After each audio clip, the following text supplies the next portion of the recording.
All right, what's up, everybody? Bryce Hiller here with Whipmix Corporation. I am joined today by Evan Kemper. Most of you know us by now. We've been doing a lot of these training sessions, and we have another one yet again today. So first off, I'd like to say thank you for joining us. Today is Hawaiian Shirt Friday, so you can see Evan and I uh, are dressed in our weekly Hawaiian garb. So Yeah. it's a beautiful day outside. It's nice and sunny. It's warm, so I'm really in the Hawaiian spirit today. I'm ready. I'm ready for like a luau or something. This is awesome. Um, so those of you that have joined us in the week so far, we've been doing some different copy features in 3Shapes. So um, Monday we did a copy bridge, so like a 3-unit bridge. We went through how to basically copy mill that, how to scan it in and make an exact duplicate. Wednesday we did a full arch hybrid, so an implant hybrid. So we went through that process with how the really how it works with using scan bodies and copy milling and implant restoration. I Yep. thought that went really well. I think that's some really good, useful information. And then finally today, we're actually doing copy denture. So this is going to be a little bit different than what we've done previously in the week because copy denture actually has its own module in 3Shape. It's brand new to the 2019 software. And it's a really, really good addition. I think this is gonna change the way a lot of labs are able to structure their removables department because up until now, really, if a patient has had a denture for 3 years and they decide they want to back up, you really don't have much of a way to duplicate that analog. So now with 3Shape's new copy denture feature, you can actually scan in that denture and make an exact duplicate. And you can even segment out the teeth, which is huge. So that's the workflow that Evan's going to take us through today. hmm I think it's going to be a lot of good information for everybody. Before we dive in, I do want to let everybody know that this is being recorded. So if you're going to go back and watch it, or have maybe a coworker watch it, or an employee, um, feel free to do that. You can either find the recording on our website, and we are also streaming live on Facebook. So you can also go back and watch it on our Facebook page. So with all of the little plugs out of the way, I'm going to turn it over to Evan, and Evan's going to take us through the copy denture workflow. Yep. So let me go ahead and share my screen real quick. um, yeah. So today, like Bryce said, we're going to be covering how to do a copy denture. And I actually have a denture for a project that I need to copy mainly so that I can turn the teeth into tooth-colored material. So this is just a solid one piece that was just a duplication of a denture in the pink acrylic. So one note, Bryce did mention this is a new feature of 2019, but it's also important that you're on the latest version of 2019. You need to have the 19.3 version for this to be an option in the order form. If you don't have 19.3, then just contact your reseller and they can get you updated to that version. Um, so first thing I'm going to do is just come in and create a new order. And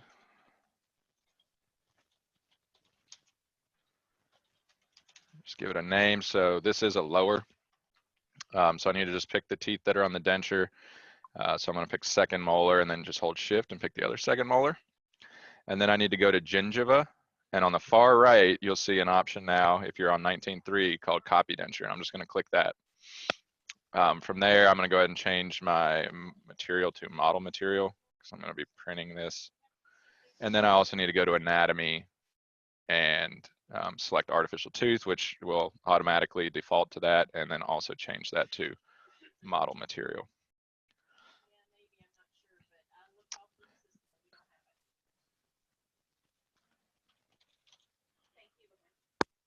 There we go. Now, if you've done any normal denture designs, you know if you're going to be printing the teeth to actually get them to generate, you have to group them using the bridge function. We don't have to do that at this stage. In the actual workflow, there is a spot where you can group them in any arrangement. Because sometimes, like maybe you on a denture, there may be a space just in one individual tooth by itself that you don't want to bridge it across like you would here. Mm-hmm. So I'm just going to say okay, and we'll go into scanning.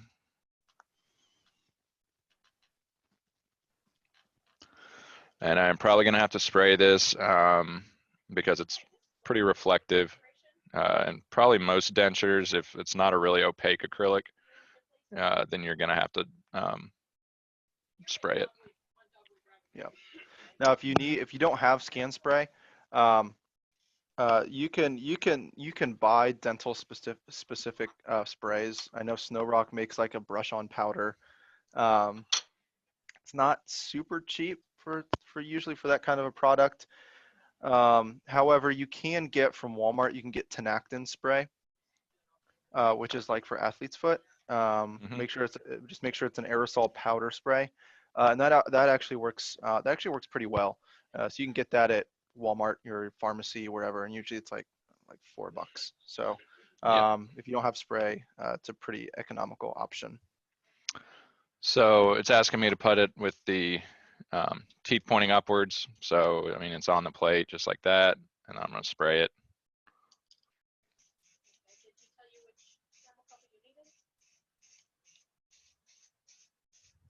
Now, Evan, are you putting it basically directly on blue tack on the plate, like pretty level with the plate? Yeah, especially on a lower where, I mean, I'm doing it pretty level. I was doing an upper earlier, and I actually slanted it some. And you'll just figure that out as you go. That certain positions might work better depending on like the border you're trying to capture and stuff like that. Yeah. You know, one thing that I've started doing with copy denture, and it seems to help, because like you said, usually the scanning of these can be a little tricky because you have to scan one side, scan the other side, then align them together. And sometimes some of the like the peripheral borders can be hard to capture on either of the scans. One thing that I actually do, and it works really well on an upper, and you can do it on a lower too, is I actually like to kind of like make like a little pillar with the blue tack, and then set the denture on top of it, so it's kind of like suspended above the plate a little bit. And I've noticed that the scanner does a better job of capturing, you know, that peripheral seal because it's lifted up a little bit. So if anybody tries this and they have problems scanning it in this way, try lifting it up off the scan plate a little bit, and that seems to work pretty well for me. But 9 times out of 10, this will work just fine. Yep. And so what I'm going to do is just trim it. I'm getting as close to the border as I can, but not capturing anything that I think is, you know, erroneous data. Like, you know, back here. Yeah. And it will, even if there's some like bad data overlapping, it does a really good job of figuring out what's supposed to be the denture and what's not, and removing it once it marries the two scans together. This roughness right here is probably because the spray is a little thin in that location. I'm not too worried about like going back, spraying it and rescanning, because there's a sculpt step where we can just smooth that out. All right, so we've trimmed that. I just use the line trim function, which is my preferred method when you're trying to eliminate like all the blue tack rather than trying to do plain cuts and stuff like that. All right, so now all we do is flip it over. And one thing to note about this, if you're the true, you know, copy denture, is you're not using a model, is that you're really just taking the denture and duplicating it.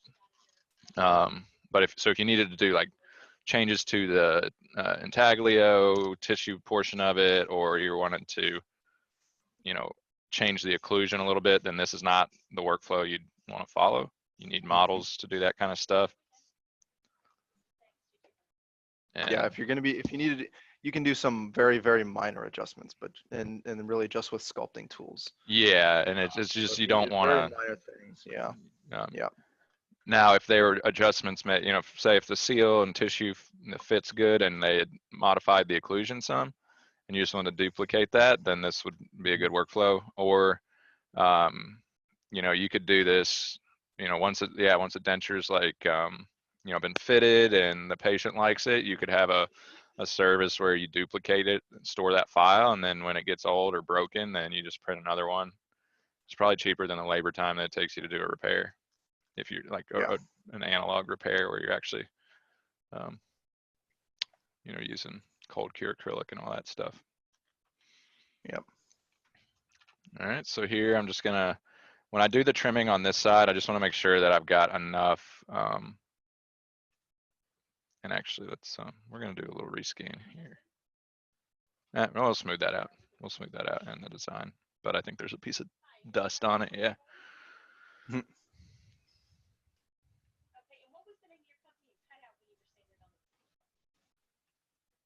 And try and make sure you got something with enough contour to like actually give it something to reference when you're doing the alignment.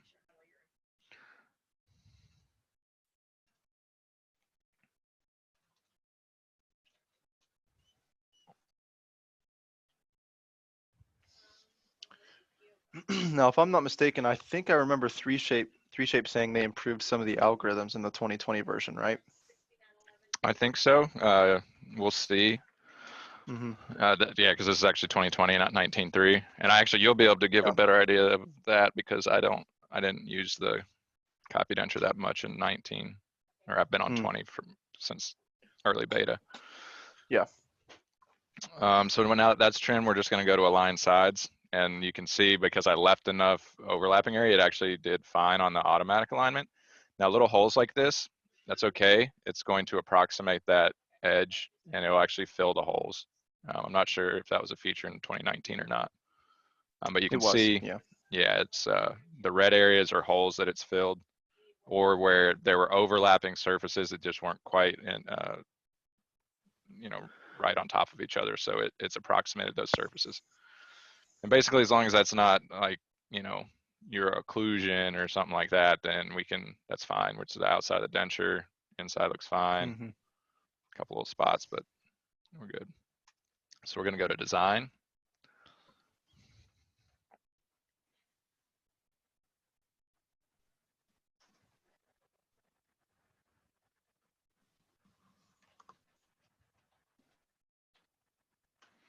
And real quick, we'll just set the occlusal plane. Not really that important. It's just kind of a little pet peeve of mine to have it in the right spot. But I wonder why they did include that.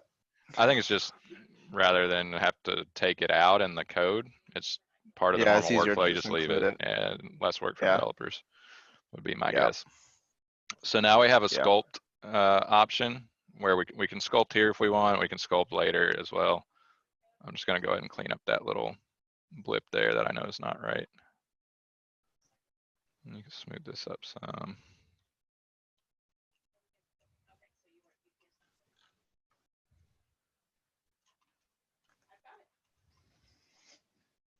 I'm good with the rest of it. So we'll go next. And so now what we're doing is sectioning out teeth. And we're going to start. You can see over in the bottom left, it's just telling me to click on top of 18. And actually, I did not look at that correctly. We're going to close out this. Skip it. No, you can skip. You can skip. You can't. Okay, yeah. All right, so we're going to skip that. And now 19.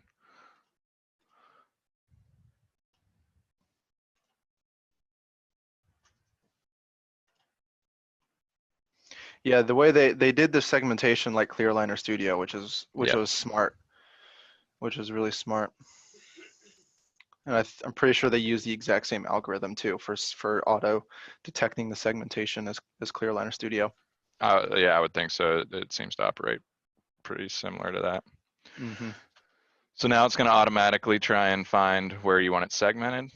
So it does a really good job kind of on the facial, the linguals where you're probably going to do a few tweaks just because normally it's just smoother on that side. They definitely improved that. Okay. Compared to 2019, that's a lot better. Especially like a lot of times in 2019 on the linguals, it will like on the linguals of like that number 19 right there where it's not super clearly defined. A lot of times it will make them a lot larger than they need to be. It'll take that spline line like way too far down. You'll have to fix it. So that I can definitely tell already that was improved. Yeah. From 2019.3. That's pretty cool. Yep. And so if you do need to correct them, And just click under edit lines, click the pencil, and you can just select which one you want to edit and just left click and draw. Basically like you edit any other spline line in 3Shape. Yep. So you know, those of you that are watching, you'll notice that right now Evan has all individual teeth segmented. If you look on the left-hand side of the screen where it says group teeth, you're going to see those 4 different arch shapes. So after you set these lines, like what Evan's doing right now, you can actually choose. This is actually really cool. You can choose exactly how you want to group the teeth. So they give you 4 default options, as you can see. You've got 3 blocks, you've got 1 block, so full arch, 4 blocks, and then 2 blocks. Now, beyond that, you can even, like, let's say, for example, you choose the first option, which is basically your posterior blocks and anterior block.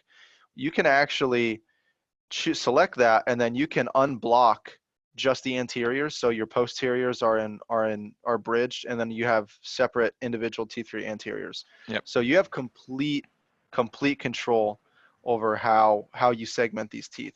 I personally, I prefer to do just a full arch. I prefer to do a single arch of teeth.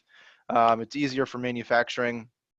Yeah. It's easier for production. So when you need to actually lute the teeth, it's easier. There are literally no adjustments required, at least when you're printing on these Max. Literally 0 adjustments. It's literally pop them into place and cure it. So that's my preference, but you know. Yeah, especially if you're going to be printing them, unless you've got a really small build area, but I mean, on the Max, it's big enough for a full arch. But if you're going to be milling your teeth, that's where you may want to like group them into small segments that you can nest tighter in a puck. So let's just see real quick, you know, if we click, let's do this one where we're going to get 4 different segments. We'll just click this, and you can see it's already grouped here, here, here, here, really quick. And then we can go in if we needed to and adjust those lines. Or, you know, you could do 3 segments.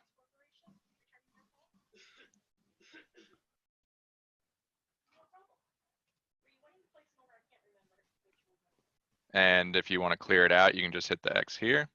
Now let's say I want to do some, you know, individual, like select this. Oops, I need to get out of the edit real quick.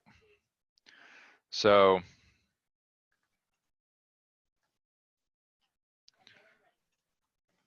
I can just select, and then let's say I want to do all the way to the canine, and I hold shift and then left click again. And then I'm just going to click this group option. I can do the same thing here. And then you could leave these all individual, or, you know, you can really do anything you want. Yep. And so that was nice. On the upper, I was doing one of the molars was out by itself because it was an immediate, so those don't always land right next to each other. And it let me make that individual tooth. But for this purpose, I am going to do it all as one. Just make sure that still looks good where it's cutting it. I like it. So then we're going to go next.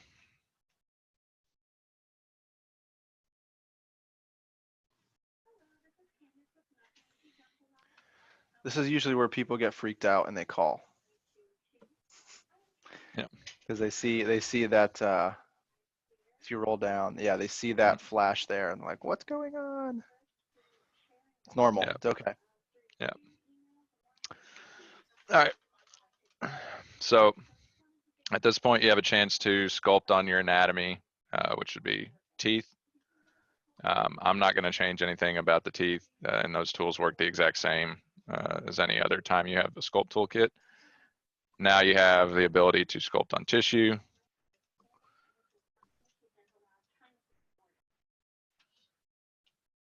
So yeah, you'll notice Evan is using his smooth tool and he's smoothing all that out. So you will get a lot of times some like weird little data pinches is what I call them. And it may even happen underneath the teeth. So you might be ahead to hide your teeth and then see if there's any. So yeah, you can see there's a little data pinch right there. Yep. So that's normal. That happens. Fortunately, it's super easy to correct. Just use your smooth tool, turn the intensity all the way up, and just smooth those areas out. And you can see it's good to go. And you can see, for those of you that are already using the Denture software, these 4 steps over here: sculpt anatomy, sculpt denture base, coupling mechanism, and pre-manufacturing. These are identical to what's in your Denture software. So from here on out, it's just business as usual, for compared to the Denture software. So sculpt anatomy is going to be sculpting on the teeth. Sculpt denture base is on the denture base. A lot of times people get to the sculpt anatomy phase and they're trying to sculpt on the teeth, and they're like, or they're just trying to sculpt Yep. on the denture base, and they don't understand why they can't. It separates those two out. So yeah, any of those data pinches, just use your smoothing tool and they'll smooth right out. Yep. So unless I want to do any changes to tissue, and again, you can sculpt on any side of it at this point. But again, in this workflow, you don't have a reference, so you don't want to be doing big changes. So then I'll just go next, and that's going to take us to the coupling mechanism.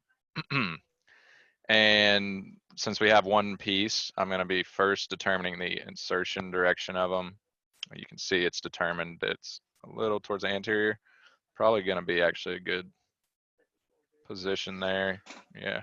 But if you need to change it, then you can just grab the little purple ball with a left click and rotate. So what this actually is, this is the insertion direction of your teeth into the denture base plate, not the denture, not the insertion direction of the denture itself, obviously, because we don't have a model, so there's no way to know. Yeah. So what we're looking for here see those. So Evan just hid the base plate, so Yep. you're going to see those blue halos. Those are basically essentially the showing like the walls of the tooth pocket in relation to the insertion direction. So what we're looking for here, when the base plate is on and you can see it, you want to make sure none of those blue halos are protruding through the base plate. If they are, you're going to have holes. So typically in this step, you just want to take a quick look, make sure that you don't have any blue halos protruding. As long as you don't have any of those, you typically can just click next. Yep. and go through the step. So here, the default settings are good pretty much, as long as you don't have it coming through.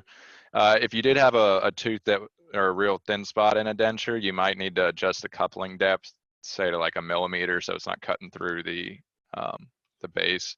But I'm just going to click next.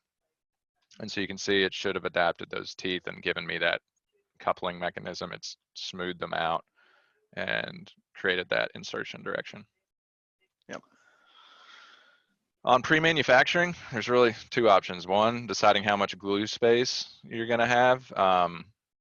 When I've done them, I'm fine with 100. I don't know. Do you go tighter or looser than that, Bryce, or do you find that's a? No, I mean, it's partially going to depend on your printer Yeah. or your mill. I mean, really, probably your printer. On the Asiga, 100 microns has always been perfect. I never really need more or less than that. Yep. And if you're going to mill your base, just make sure you turn on drill compensation and put the correct drill radius in, so that basically what you get is it's going to relieve the it's going to put the sockets in, but if it's going to be milled, you're probably going to need to have a little bit of that drill compensation so that the teeth will seat.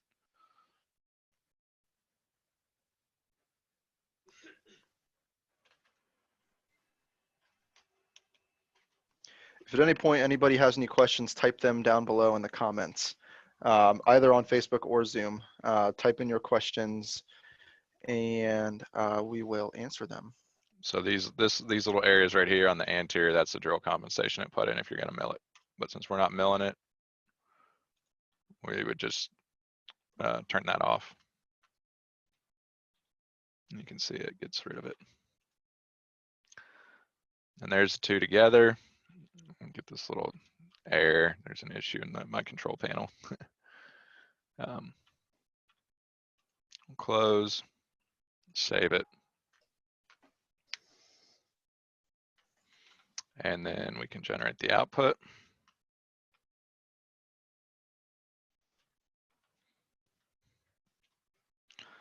And we'll have the teeth and base. And there you go. You can print out the base, print out the teeth, print or mill, and then lute them back together, and you've duplicated a denture. Yep. Really easy. So compare that to, so let's see, we've been we probably had a 5-minute introduction on this. We're probably 20 minutes in, Yep. explaining everything, so going slowly, and we've just duplicated Denture. It's ready for manufacturing. So compare that to how much time and effort you would have to spend to get even just close, not even a duplicate, but just close analog. Uh, Yep. it's a huge, I mean, there's a huge difference here, and there's a huge market that I think labs can serve, and even doctors. I mean, the ability to duplicate a patient's existing denture is huge. Hmm. And I mean, if you're a doctor, you can go into nursing homes and see if anybody wants duplicate dentures. I mean, Yeah. there's a huge market void that is now honestly filled because Yeah. of this module. Yeah, I think having this ability to create these as quick and back up files digitally really opens a lot of potential, I think, new business uh, possibilities, and maybe Yep. even things, because the materials are so much cheaper and the labor is so much less. Especially when you're looking in like again, like nursing homes or something like that, where you're offering some kind of denture, almost like a subscription, where Hmm. you're not outside of the whole insurance model. If it's not, if you have some kind of like $100 a year, and it's just throwing a number out, but where we'll make you a denture, and if 100 bucks a year, if you break it or lose it, just make you another one, and it's all off that Yep. original. And you can do it, Yep. save the file after all the little adjustments have been made in the mount to, for comfort or fixing any occlusion, and scan that, Yeah. store it, and yeah, with like a subscription model, that's Yep. yeah. So I mean, there's other applications for this as well, I think. I mean, you could use this for relines even. Hmm. If the patient has a denture and the doctor relines it, you could theoretically scan that in using the copy denture software, right?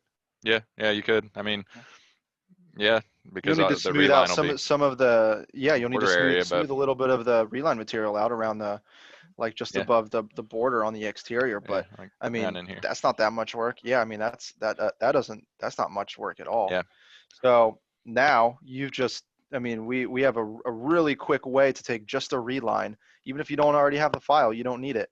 You can take your relines completely digital at this point. well, And I mean, that's and huge. it even takes it beyond just a reline. It's actually more of a rebase, because you're all, Yeah, with relines is analog. You have the issue between, cold cure acrylic and usually whatever other original acrylic you would do it in. And so there's right, density and right. color, Hmm. you know, mismatches, or, one will fade Hmm. or stain quicker. But with this, you're putting a whole new base on it. Um, Yep, yep. That's a good so point. So can you think of any other? Okay, I actually have one. Answer my own question. So um, here's something that I've done before, and I actually did this with if anybody knows Dan Elfring, shout out to Dan Elfring out at Pickle Prosthodontics in Denver. We actually used the copy denture feature for an obturator. So they had a patient that had an obturator that we wanted to copy. You can even use it for stuff like that. So we segmented out the teeth from the bulb, and we copied an obturator, which is really cool. What we ended up doing, because it was a pretty large bulb, um, we printed the teeth, we printed the base plate, and then we drilled 2 holes because of we ended up hollowing out the bulb in third-party software. We just use 3D Builder, which is free. It's a Microsoft program. It's free on the Microsoft Store. So we hollowed out the bulb, and then after we printed, we drilled 2 holes and then flushed it out with alcohol to flush out the liquid resin that was trapped inside, and then just patched over the holes with acrylic, and you've got a duplicated obturator. So the nice thing about this module is you can think outside the box a little bit. Um, mm, and you can find applications for it outside of just copying a denture.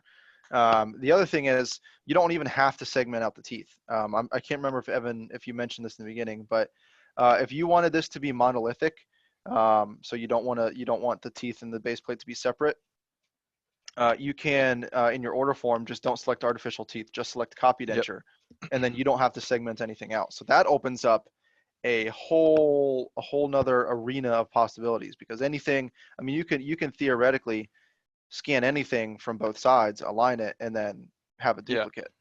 So, that's pretty cool as well.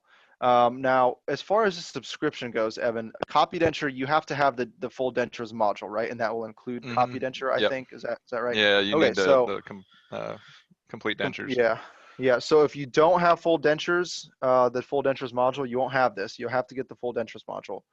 However, if you're like a crown and bridge lab, I see a lot of value in this. Hmm. Especially if there's no one else in your little little neck of the woods that's doing this. You could get a lot of business by marketing to your doctors that, hey, we're copying dentures, they're exact duplicates. You could Yep. probably pick up a lot of business with that model. So this is really a piece of software that can fit, I think, just about every laboratory, especially because of how easy it is.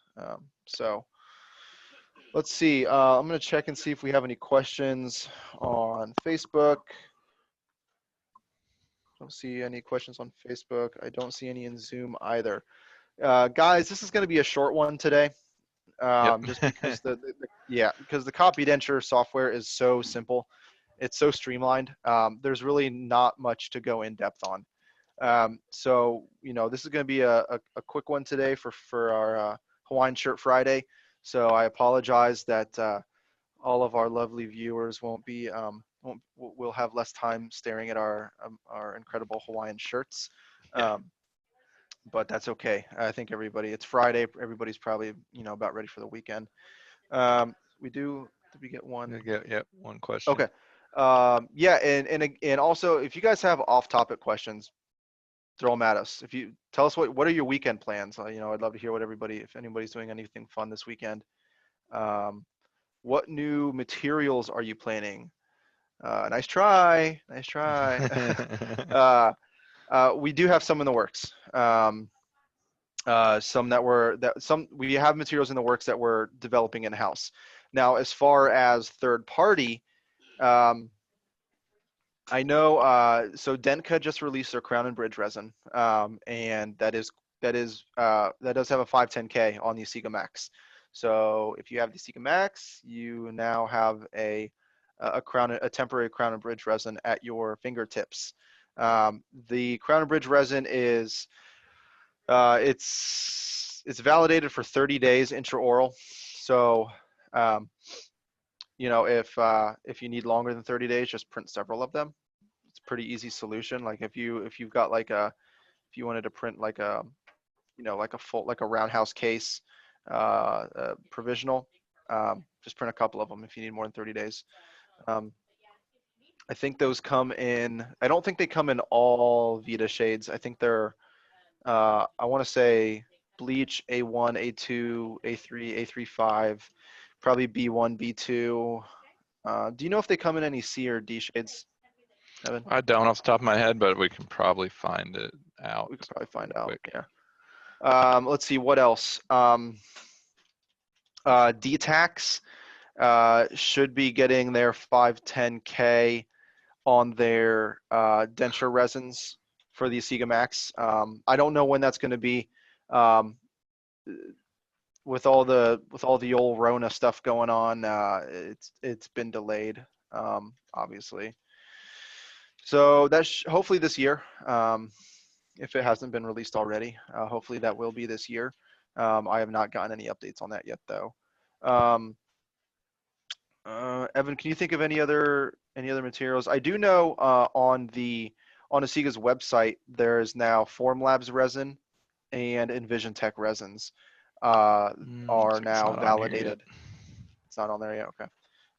Envision Tech and Formlabs resins are now validated on the Asiga Max, which is super awesome because a lot of people have a ton of Formlabs resin and they have upgraded from their Formlabs to an Asiga. So yeah, you can use that resin in our Asiga Max printer, which is pretty sweet. Copy denture is not in premium. Does full dentures is not included in premium, is it? No, no, premium only Yeah, includes crown and bridge, all of the and then fixed everything else is modules. an add-on. Now, if you get Okay. complete restorative, then yes, it's included, which that's all Yeah. the Yeah. modules that would be on premium. Yeah. But no, Now it is. you can if you have premium, you can add full dentures. You don't necessarily have to upgrade all the way to complete restorative. You can add just the Yeah, denture yeah, module on. yeah. But if you've got many other add-on modules, the way that the pricing's structured, it's going to cost you more. Like if you've got a couple of them, you're probably going to be ending up paying more annually than if you just went to complete restorative, even if you're not going to use every module in complete restorative. Yeah. But of And course, your sales rep would be able to help you figure that part out.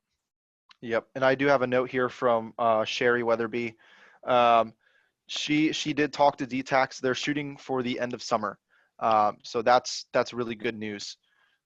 Because I really like the DTAX resin personally. Nothing against Dentka, but the DTAX is going to be, and this will tie into the next question from David.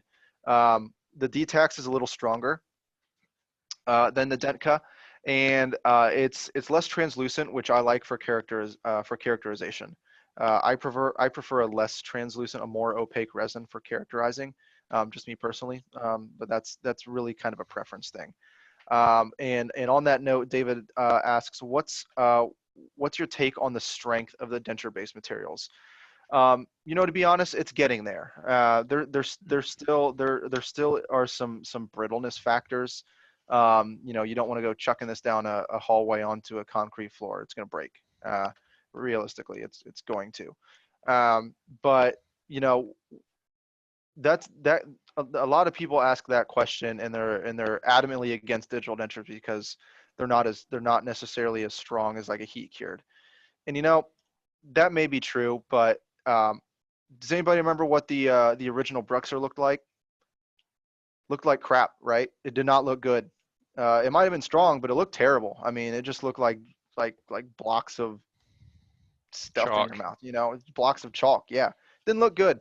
And look where we are now. There's zirconias on the market that look, honestly, with the right characterization kit, look as nice as Emacs. I mean, I know Hmm. someone's probably gonna be screaming at me like, no, it doesn't. But you know what? I'm sorry. Some of them look really, really nice, even for anteriors. So all that to say, the strength is going to get there. We're coming up with new formulas. It's removables is going through the same revolution that fixed did. So just be patient. The nice thing is, if you get started with this now, when those materials do come out, you're going to have a leg up on everybody else. That's like suddenly there's finally a viable material. Now I'm going to get into it. You've already been doing it for 2 years, so you've got a leg up on the competition, because you can go to your doctors if you're a laboratory and say, hey, I know everybody's getting into this now. I've actually been doing this for 2 years now, so I know the ins and outs. I already know all the complications. I know the tricks, the tips to do this successfully. So partner with me. I already know what I'm doing with all this digital denture stuff. That's my recommendation. I'm not saying that you need to dive in and take all of your dentures removable right now or today or tomorrow or whatever. Not what I'm saying, but um, you certainly can, but you don't have to. You can kind of wade into it a little bit, and just kind of dip your feet in and get used to it slowly. So I hope that David, I hope that kind of helps a little bit. See if we have any more questions. I don't see any in Zoom. Let's see, Dr. Weir is watching. What's up, Dr. Weir? Kyle Russell is watching. Hey, Kyle. Um, yeah, I think that's everything that we have right now. If anybody does have any further questions, you can reach out to us.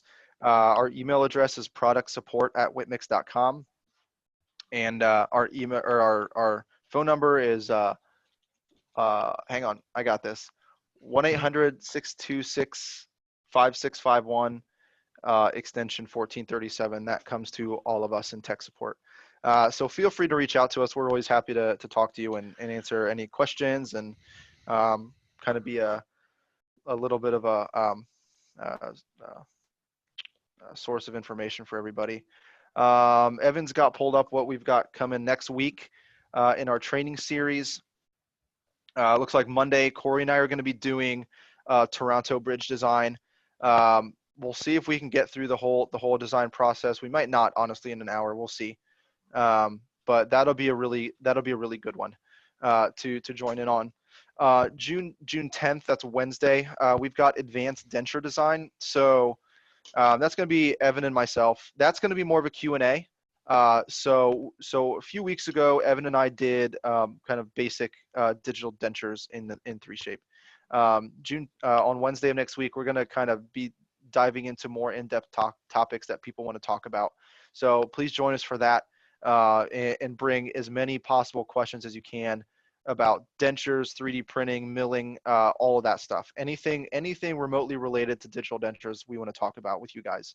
And then on Friday, finally, Friday will probably be a short one too. That's custom impression trays. Honestly, it's probably one of the least, I think one of the least utilized modules in 3Shape. And I don't know why, because you can design a custom impression tray in like 5-10 minutes and print it out. So we're going to be talking about that on Friday, how you can design, print, and utilize custom impression trays in your workflow. Again, this is all recorded, so feel free to go back and watch at any point, either on Facebook or if you registered on our website on the same page where you registered, you can access all of these recordings. Other than that, oh, wait, we have maybe a question. David said, "Thanks for your take. I've heard the carbon loose tone offering is supposed to be the strongest at body temp." Yeah, theirs is probably the strongest right now. I'm not gonna lie about that. Theirs is the strongest, and you know, they've got a little bit of a marketing advantage right now, like over the Asiga, because that's an exclusive resin for them. However, like I said, there's going to be a lot coming out in the next probably year or so. I would say a lot of new materials for dentures. And it's kind of a mad dash right now to you know, kind of become dominant in that arena. So you know, I would give it some time. If you're hesitant and reluctant, just hang on. It's the materials are coming. They're catching up. The technology's there. We're just waiting on the materials to be you know, super optimal. So let's see. Excuse me, it's the old Rona. Just kidding, it's allergies. Okay, so that's all we've got.